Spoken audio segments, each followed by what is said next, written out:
Hi, എല്ലാവർക്കും ചെമ്പരത്തിയുടെ മറ്റൊരു episode റിവ്യൂയിലേക്ക് സ്വാഗതം. നന്ദന താഴേക്ക് വരുമ്പോൾ അമ്പലത്തിൽ നിന്നും വരുന്ന രാജേശ്വരിയെ കാണുകയാണ്. രാജേശ്വരി നന്ദനയോട് പറയുന്നു, നന്ദന എല്ലാവരോടും ഹാളിലേക്ക് വരാൻ പറയൂ. ശരി ആന്റി എന്നും പറഞ്ഞ് നന്ദന എല്ലാവരെയും വിളിക്കാനായി പോവുകയാണ്. ശിവരാമകൃഷ്ണൻ രാജേശ്വരിയോട് ചോദിക്കുന്നു, നീ എന്തോ സംസാരിക്കണമെന്ന് പറഞ്ഞല്ലോ, എന്താ അഖില? കൃഷ്ണേട്ടൻ ഇരിക്കുക, എല്ലാരും വരട്ടെ. ഒരു തീരുമാനമെടുക്കുമ്പോൾ അതിൽ എല്ലാവരുടെയും സാന്നിധ്യം വേണമല്ലോ. അപ്പോഴേക്കും നന്ദന അരവിന്ദനെയും കൂട്ടിക്കൊണ്ട് അങ്ങോട്ടത്തേക്ക് എത്തുകയാണ്. എന്താ അമ്മേ? അല്ല, വിളിക്കുന്നുവെന്ന് നന്ദന പറഞ്ഞു. പറയാം, ആനന്ദും കല്യാണിയും എവിടെ? അപ്പോൾ നന്ദന പറയുന്നു, അവര് മുറിയിലില്ല, പുറത്തെവിടെയെങ്കിലും പോയതായിരിക്കും. അപ്പോഴേക്കും ആനന്ദും കല്യാണിയും കാറിൽ അവിടേക്ക് വരികയാണ്.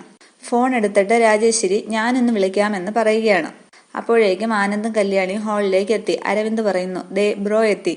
രാജേശ്വരി പറയുന്നു, ആനന്ദ്, എല്ലാവരോടും കൂടി സുപ്രധാനമായ ഒരു കാര്യം എനിക്ക് പറയാനുണ്ട്.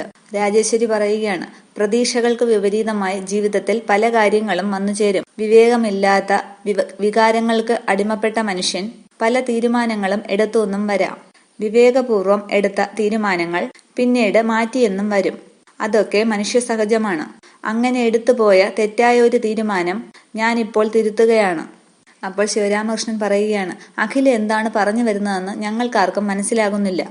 പറയാം കൃഷ്ണേട്ടാ.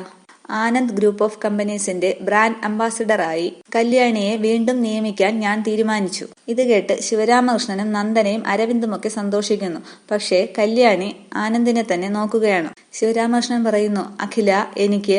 അപ്പോൾ രാജേശ്വരി ചോദിക്കുന്നു, എന്താ? എന്റെ ഈ തീരുമാനം എല്ലാവർക്കും സമ്മതമല്ലേ? എന്നിട്ട് അരവിന്ദിനോട് ചോദിക്കുന്നു, എന്താ അരവിന്ദ്, നിനക്ക് വല്ല എതിരഭിപ്രായവും ഉണ്ടോ? നന്ദന, നിനക്കെന്തെങ്കിലും? നീയാണല്ലോ ഇപ്പോൾ കമ്പനിയുടെ കാര്യങ്ങളൊക്കെ നോക്കുന്നത്. അരവിന്ദ് പറയുന്നു, സന്തോഷമേ ഉള്ളൂ അമ്മേ. എന്താ കൃഷ്ണേട്ട? കൃഷ്ണേട്ടൻ എന്ത് പറയുന്നു? സന്തോഷമാണെന്ന് പ്രത്യേകിച്ച് പറയാനുണ്ടോ അഖില?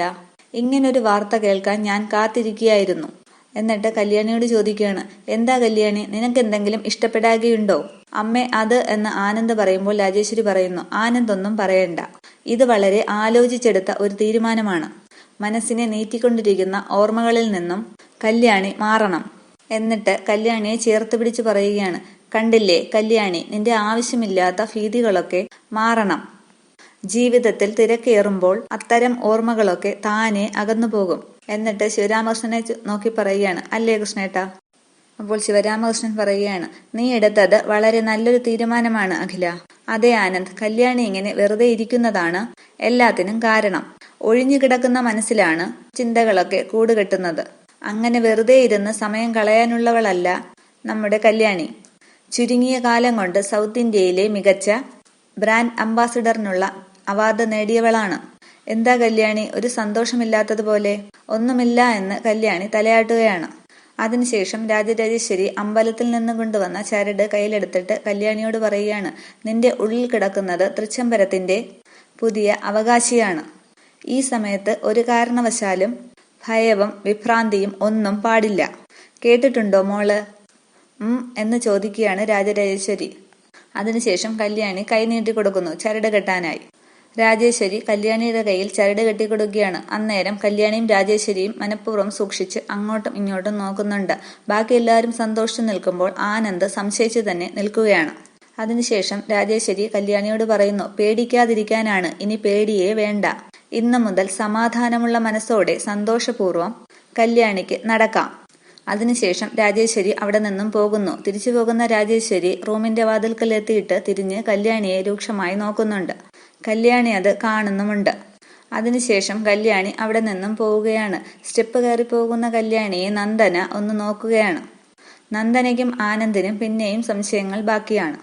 പിന്നീട് കാണിക്കുന്നത് ശ്രീനിവാസനെയും പ്രിയങ്കയുമാണ്. പ്രിയങ്ക ചോദിക്കുന്നു, ശ്രീയേട്ടൻ എന്താ ആലോചിക്കുന്നത്? എനിക്കിപ്പോൾ മറ്റെന്താലോചിക്കാനാണ് പ്രിയങ്ക? നീ എന്താലോചിക്കുന്നോ അതുതന്നെയാണ് ഞാനും ആലോചിക്കുന്നത്. ആ അഖിലയെ ഇങ്ങനെ തൃച്ചംബരത്തിട്ടിരിക്കുന്നത് വലിയ ആപത്താണ്. അതെ ശ്രീയേട്ട, അഖില ഇനിയും തൃച്ചംബരത്ത് ഇങ്ങനെ കിടന്നാൽ എങ്ങനെയും ആ കല്യാണി അത് കണ്ടുപിടിക്കും.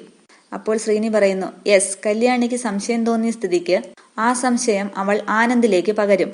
ആനന്ദിന് സംശയമുണ്ടായാൽ പിന്നെ സൂക്ഷിക്കണം. നമ്മുടെ പ്ലാനുകളെല്ലാം പൊളിയും. അതുകൊണ്ട് താമസിക്കേണ്ടെന്നാണ് എന്റെ അഭിപ്രായം.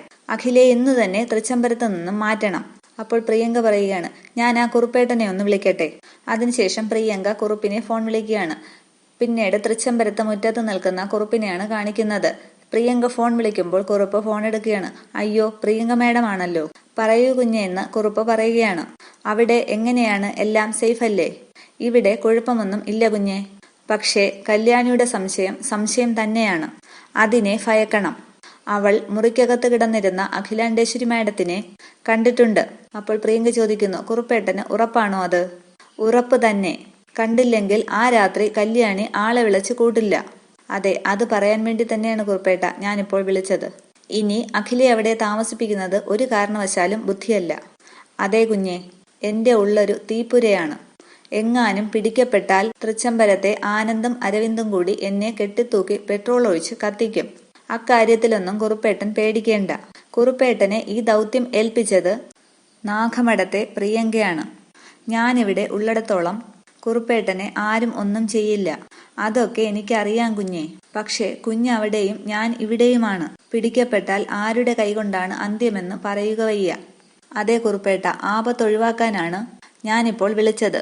ഇന്ന് രാത്രി തന്നെ അഖിലയെ നമുക്ക് അവിടെ നിന്നും മാറ്റണം. അപ്പോൾ കുറുപ്പ് ചോദിക്കുകയാണ്, ഇന്ന് രാത്രി മാറ്റണമെന്നോ? അതെങ്ങനെ? അപ്പോൾ പ്രിയങ്ക പറയുന്നു, രാത്രി അവിടെ എല്ലാവരും ഉറങ്ങിക്കഴിയുമ്പോൾ ആരും കാണാതെ അഖിലയെ അവിടെ നിന്ന് പുറത്തിറക്കണം. ഞാനും ശ്രീയേട്ടനും എന്റെ കാറിൽ തൃച്ചംബരത്ത് പുറത്ത് കാത്തു നിൽക്കും.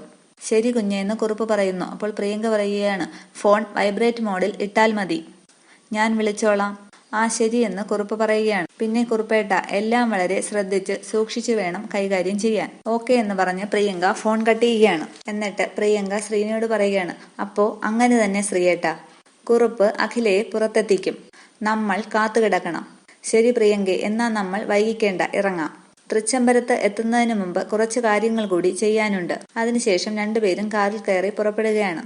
അതിനുശേഷം കാണിക്കുന്നത് ശിവരാമകൃഷ്ണനെയാണ്. ശിവരാമകൃഷ്ണൻ റൂമിൽ ആലോചിച്ച് അങ്ങോട്ടും ഇങ്ങോട്ടും നടക്കുകയാണ്. ആലോചിക്കുന്നത് എന്താണെന്ന് വെച്ചാൽ, കല്യാണി അന്ന് ആകെ പരിഭ്രമിച്ച് പറഞ്ഞതാണ്, ഞാൻ അവിടെ കണ്ടതാണ് എന്ന് പറഞ്ഞതൊക്കെ. അപ്പോൾ രാജേശ്വരി അങ്ങോട്ടത്തേക്ക് എത്തുകയാണ്. കൃഷ്ണേട്ടാ, കല്യാണിയെക്കുറിച്ചുള്ള ആലോചനയിലാണോ? അവൾക്കൊന്നും വരില്ല. ഇതൊക്കെ അങ്ങ് മാറിക്കോളും. അതല്ല അഖില, ഇതിപ്പോ ഒരു തവണയല്ലല്ലോ. അതാ എനിക്ക് ടെൻഷൻ. അതും അവൾ ഒരു കുഞ്ഞിന്റെ അമ്മയാകാൻ പോകുന്ന ഈ അവസ്ഥയിൽ. ഇപ്പോൾ രാജേശ്വരി പറയുകയാണ്, അവളുടെ മനസ്സ് വളരെ ദുർബലമാണ്. പലതും താങ്ങാനാകില്ല. ദാസേട്ടൻ എന്ന് വെച്ചാൽ അവൾക്ക് ജീവനായിരുന്നു. തിരിച്ചും അങ്ങനെ തന്നെ ആയിരുന്നു. അത്ര ആഴത്തിലുള്ള ബന്ധമായിരുന്നു അത്. ആ അച്ഛനാണ് അവളുടെ ഹൃദയത്തെ തകർത്തുകൊണ്ട് കടന്നുപോയത്. എങ്ങനെ സഹിക്കും? മുതുകാട് ക്ഷേത്രത്തിലെ തിരുമേനി പറഞ്ഞത് സത്യമാണെന്ന് ഒരിക്കൽ കൂടി ഉറപ്പിക്കേണ്ടിയിരിക്കുന്നു. ഗുരുജിയെ കണ്ട് ഇതിനൊരു പരിഹാരം എന്താണെന്നറിയണം. ദാസേട്ടൻ ഈ ഭൂമിയിൽ ഇല്ല എന്നുള്ള സത്യം നമുക്ക് പോലും ഉൾക്കൊള്ളാനാകുന്നില്ല. പിന്നെ കല്യാണി എങ്ങനെ സഹിക്കും? അപ്പോൾ ശിവരാമകൃഷ്ണൻ പറയാണ്, അഖില, നമുക്ക് ഏതെങ്കിലും ഒരു സൈക്കോളജിസ്റ്റിനെയോ സൈക്കാട്രിസ്റ്റിനെയോ കാണിച്ചാലോ? അതിന്റെ ആവശ്യം ഇല്ല. പ്രഗ്നൻസി പീരീഡിൽ അത് അപകടവുമാണ്. സൈക്കോളജിസ്റ്റിനെ കാണിച്ചാൽ ഇല്ലാത്ത രോഗവും അവർ ഉണ്ടാക്കും. സൈക്കാട്രിസ്റ്റ് ആണെങ്കിൽ മെഡിസിൻ കൊടുക്കും.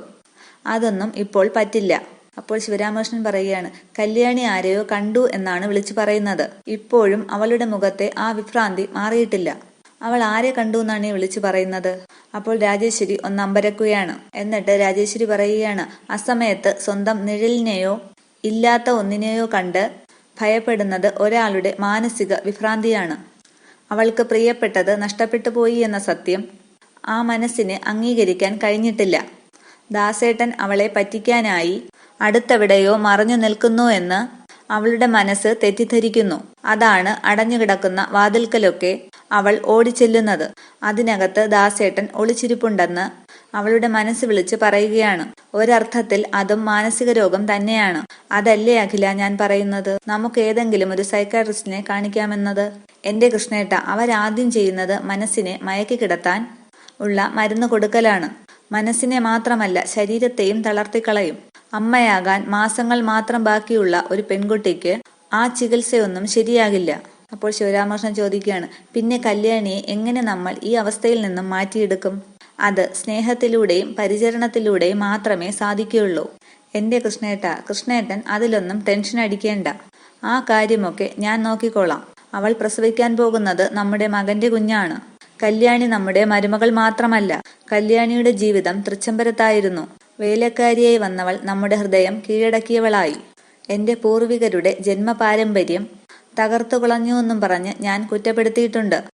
പിന്നീട് കാണിക്കുന്നത് റൂമിലിരിക്കുന്ന കല്യാണിയെയാണ്. ആനന്ദ് ചോദിക്കുകയാണ്, കല്യാണി, നീ എന്തായി ആലോചിച്ചു കൂട്ടുന്നത്? കൊള്ളാം, നീ ഇപ്പോഴും ചിന്തയൊന്നും വിട്ടിട്ടില്ലേ? ദേ നോക്ക്, ഞാൻ പല പ്രാവശ്യം പറഞ്ഞിട്ടുള്ളതാണ് ഈ സമയത്ത് ഇങ്ങനെ ആവശ്യമില്ലാത്ത ചിന്തയൊന്നും പാടില്ല എന്നുള്ളത്. മനസ്സിലെപ്പോഴും സന്തോഷമായിരിക്കണം. എന്നാലേ ഇതുപോലുള്ള ചെമ്പരത്തിച്ചേലുള്ള മിടുക്കിയായ ഒരു മോളെ കിട്ടൂ. നീ കേട്ടിട്ടില്ലേ, ഈ വിദേശ രാജ്യങ്ങളിലൊക്കെ ഇങ്ങനെ ഗർഭിണിയായിരിക്കുന്ന സമയത്ത് വലിയ വലിയ കണക്കുകൾ ചെയ്യിപ്പിക്കുകയും പസിൽ ഗെയിമുകളൊക്കെ കളിപ്പിക്കുകയും ചെയ്യും. എന്തിനാണെന്നറിയോ? എന്തിനാന്ന് കല്യാണി ചോദിക്കുന്നു. അപ്പോൾ ആനന്ദ് പറയുകയാണ്, ജനിക്കുന്ന കുഞ്ഞിന് നല്ല ബുദ്ധി വരാൻ. പക്ഷേ എനിക്ക് വേണ്ടത് എല്ലാവരെയും സ്നേഹം കൊണ്ട് തോൽപ്പിക്കാൻ കഴിയുന്ന ഇതേ മനസ്സുള്ള ഒരു കൊച്ചു കല്യാണിക്കുട്ടിയെയാണ്. അന്നേരം കല്യാണി വന്ന് ആനന്ദിന്റെ തോളിൽ തലചായ്ച്ച് കിടക്കുകയാണ്. പിന്നീട് വീണ്ടും കാണിക്കുന്നത് ശിവരാമകൃഷ്ണനെയും രാജേശ്വരിയുമാണ്. രാജേശ്വരി പറയുകയാണ്, കൃഷ്ണേട്ടൻ അറിയോ, ഞാൻ ഇന്നും ഈ സീമന്തരേഖയിൽ സിന്ദൂരം ചാർത്തുന്നത് കല്യാണി ഒരൊറ്റ ആൾ കാരണമാണ്. അവളുടെ ഒരു ഔദാര്യം മാത്രമാണ് കൃഷ്ണേട്ട ഇത്. അതിനുശേഷം ഒരു ടാബ്ലറ്റ് പൊട്ടിച്ചിട്ട് പറയുകയാണ്, ഞാൻ ഈ ടാബ്ലറ്റ് ഡോക്ടറുടെ അടുത്തു നിന്നും ചോദിച്ചു വാങ്ങിയതാണ്. കൃഷ്ണേട്ടൻ ഇത് കല്യാണിക്ക് കൊടുക്കണം. എനിക്ക് തൽക്കാലം അവളെ ഫേസ് ചെയ്യാൻ വയ്യ. ചിലപ്പോൾ ഞാൻ കരഞ്ഞു പോകും എന്ന് പറഞ്ഞിട്ട് ആ ടാബ്ലറ്റ് കൃഷ്ണേട്ടന്റെ കയ്യിൽ കൊടുക്കുകയാണ്. ചെല്ല് കൃഷ്ണേട്ട, അവൾ കിടക്കുന്നതിന് മുമ്പ് ഇത് കൊണ്ടുപോയി കൊടുക്ക്. അവൾ സമാധാനമായിട്ട് ഉറങ്ങട്ടെ. കൃഷ്ണേട്ടൻ വരുമ്പോഴേക്കും ഞാനൊന്ന് ഫ്രഷ് ആകട്ടെ. അതിനുശേഷം ശിവരാമകൃഷ്ണൻ ഗുളികയുമായി പോവുകയാണ്. അന്നേരം രാജേശ്വരി മനസ്സിൽ പറയുകയാണ്, ആ ഗുളിക അവളുടെ ഉള്ളിലേക്ക് ചെല്ലുമ്പോൾ പതുക്കെ പതുക്കെ അവളുടെ ഉള്ളിൽ കിടക്കുന്ന കുഞ്ഞിനെ ശ്വാസം മുട്ടി തുടങ്ങും. ഇത്രയുമാണ് ഇന്നത്തെ എപ്പിസോഡ് വിശേഷങ്ങൾ. താങ്ക്